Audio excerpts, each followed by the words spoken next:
So I wanted to talk a little bit today about the and how important sound is and frequency and vibration.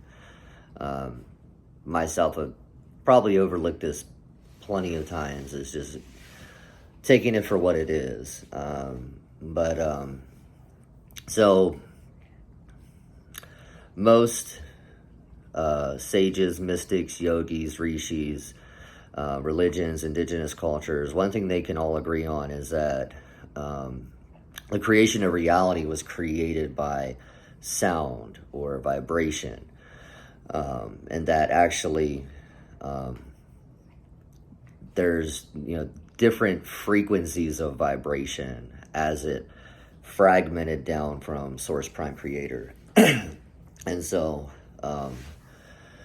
there's a guy named Dr. Emoto. If you haven't researched his work, you should. He's done a lot of profound things. One of the things he did was with water, and basically what he did is he had like a dish full of water. Maybe it was like a water molecule or something, and then he played like some heavy metal or something, and under the microscope or whatever tool he was using, the it was all distorted, and then he played John Lennon's Imagine, and then all of a sudden the water molecule turned into this beautiful like snowflake looking sacred geometrical shape, or fractal, or whatever you want to call it. And what's funny is that the same thing, like if you have a petri dish full of sand and then you have like an opera singer singing, depending on what frequency of note she hits, the sand in the petri dish will actually change to different sacred geometrical shapes. And even if you vibrate that sound at a particular frequency, it'll actually levitate the sand. So that's how I believe the pyramids were made, by some higher consciousness that understood the how to use vibration and frequency to manifest. What's funny about the pyramids is they say that a bunch of people dragged some stones across the desert that weighed tons. What's funny is that when they carbon dated the pyramids, the oldest stones were at the top. So that completely debunks that theory. So that how could the newest stones be at the bottom and the oldest stones be at the top? Doesn't make any sense. The only way it makes sense is, if they were using some kind of higher dimensional consciousness of using vibrational frequency to manipulate matter and manifest it however they want. And so another thing too is that in Buddhism, they actually make these mandalas, or these beautiful kind of like sacred geometrical. It's like a circle, and it has all kinds of different colors, and sometimes they just draw it, but a lot of the times what they'll use is they'll use vibration to create the mandala at different frequencies. And what's funny about that is they say that originally the mandala was shown to them or given to them, or whatever the case is, to give them a constant representation and reminder of how vibration and frequency works. And so that's why a lot of Eastern traditions will do chanting and mantras, and that's why affirmations are so important, and prayer, and goes across the board. It all leads back to vibrational frequency. In the beginning there was the word, and same thing, like in Hinduism they have the Om. So most of, I would say us, when we think of sound, we just think of like music or communication or whatever the case is. But on a deeper level than that, there's a reason why they call it spelling, is that words actually cast spells. So depending on what type of self-talk you have, or how you're communicating, can greatly affect your not only experiences you have in your life, but what you're attracting, and then also attracting what you don't want.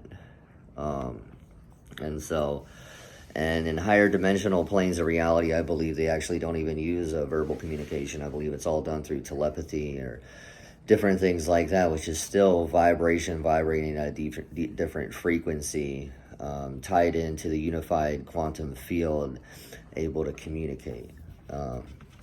Now, they what they also found is that in like rap music and some rap music, some rock music, is that they're actually putting these hidden, like you can think of like negative frequencies, and what it's actually doing is messing up your whole energetic, your chakras, your energetic body, and everything like that, without you even knowing it.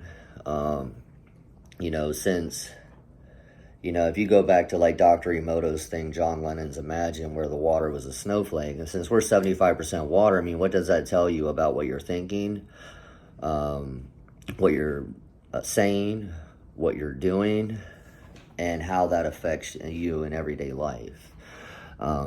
So what I recommend is, as far as what I like to use is white noise, is binaural beats. I'm sure a lot of you have heard of it, but basically what it does is you're supposed to listen to it with headphones, play one frequency in one ear, another frequency in the other ear, and then your brain creates the difference of the frequency. Let's say it's 500 and 400, and then the difference would be 100, and then that's the frequency that's actually played into your ear. And then based on what that frequency is, can have different effects of how it affects you, as far as like third eye awakening, astral projection, lucid dreaming, deep meditation, entering higher different wavelengths of brain function, as far as getting into your delta or even gamma wavelengths. And yeah, I like to play binaural beats or solfeggio frequencies too, which solfeggio frequencies are specific frequencies that are a specific number of hertz. So some of my favorite solfeggio frequencies are 432, which is the natural tuning frequency of the earth and I believe the universe. It was actually used in ancient Egypt and Greece, as they had these like sound bath rooms, and they would play that frequency to cure and heal different ailments back then. Another one I like is 528 hertz. And then like 693, which kind of coincides with 369 of Tesla. And then I like the angel numbers too, like 777, 888, 999, 1111. But just play around and see which frequencies, you resonate with. I promise you'll see a difference in your day-to-day life by just incorporating that as a white noise, either in your house, your car, whatever the case is. And then when you're thinking about different vibrations of frequency, so it's all coming from Prime Creator Source, and then there's fragmentation and a descension process. And what you can kind of think of the different dimensional levels between you and Prime Creator Source as like octaves on a piano. And so, the piano starts very low, and then it has all these different octaves going up the piano. And so each octave can be perceived as like a different dimension.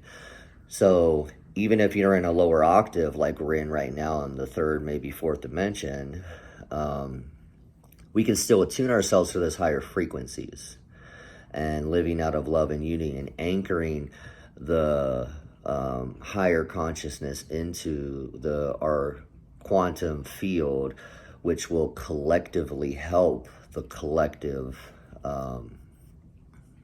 through the ascension process. And the fifth dimension and higher dimensions, all the way up to, I don't know, maybe 12, 15, whatever the number is of how many dimensions there are, or how many dimensions quantum physics proves, or who knows, Socrates says, I know I'm intelligent because I know nothing. So, that's kind of how I look at things. But at the end of the day, there are different higher dimensions of frequency, and they are vibrating right here, right now on Earth. It's just when enough of us are tuning ourselves is when the ascension is actually going to happen. Um, so they actually did a study with, it's called the 100 Monkey Experiment. They had monkeys on 3 different islands, and they threw food, maybe it was potatoes or whatever it is, on all the different islands in the sand. Of course, the monkeys are pissed. Who wants to eat sandy potatoes or whatever it was, right? And so, whatever, they're just eating it with grit in their teeth, and then they're doing that for however many days. And then one day, one of the monkeys on one island gets the idea to go to the water, wash it off, and then eat it. And so monkey see, monkey do. And it was only on that one island that it was happening. You know, more and more monkeys were washing their food and then eating it. The monkeys on the other islands were still eating gritty food. And then the story goes is that once it reached the 100th monkey, it was an instantaneous thing, and all monkeys on all islands were washing it immediately. And so that's how powerful our collective consciousness is that when enough of us, like, if we want to change the world, we have to do the work. We have to look at our shadow and face ourselves as far as all the things that we don't want to face. And it's not going to be easy, but it's going to be worth it. You know, I try to shed as many layers of myself as, that do not serve me, and I still find myself battling my ego each and every day. But as I continue to ground myself and keep my intention focused on what I truly want, it helps remind me of what my purpose of why I came here and in this incarnation, in this moment in time. And so at the end of the day, that's why, since these different vibrational octaves or frequencies like a piano, and these dimensions are all existing in the here and now, that's why it's so important for you to mind your words, your thoughts, and your deeds, because what you're putting out is what you're going to be getting back. Dr. Emoto did another experiment with rice that I thought was just very profound. So he had 3 different things of rice. One thing of rice, he just spoke nothing but loving things like, oh, you're so beautiful, and I love you, and oh my God, how great you're doing, or whatever. The second dish, he was just saying negative things like, oh, you're an idiot, you're ugly, blah, blah, blah. And then the third dish of rice, he just ignored it and did nothing. And so when he came back after a certain amount of time, whatever it was, the first dish that he was showing love to was, fermenting and all nice and beautiful. Second dish that he was talking negative to was brown. And then the third dish that he completely ignored was rotten. So that just goes to show you that, just on a small example of how power, vibration, and frequency. And they've done all kinds of studies of you talking to plants and all kinds of things like this. So, this is why it's so important to, show nothing but love, to all sentient beings, because at the end of the day, that is you as a different reflection of frequency of the same vibration, just expressed in a different way. Another thing that's kind of interesting about the piano too is that there's 88 keys on a regular piano, and the number 8 is the infinity symbol. So I believe there isn't any coincidence in that Mozart, Bach, all these different people that were really in tune with creating beautiful music, as well as many other artists, that vibration and sound has a bigger impact on your life than what you think of it as, not only what you're able to manifest, but also in the fundamental creations of everything, that everything is of vibration. That's why, you pick up on vibes. You see somebody walking down the street, you're like, oh, I got a funny feeling about this guy. Well, that's because his energetic body is coming in contact with your energetic body and you're picking up on that vibration of that person. Or then there's some people where you meet them and all of a sudden it's like you've known them forever. Well, more than likely you spent many, many lifetimes with them. So they're part of your soul family. And yeah, this is Lyra, my beautiful little puppy. And yeah, I hope all y'all have a wonderful evening, and we'll see you next time.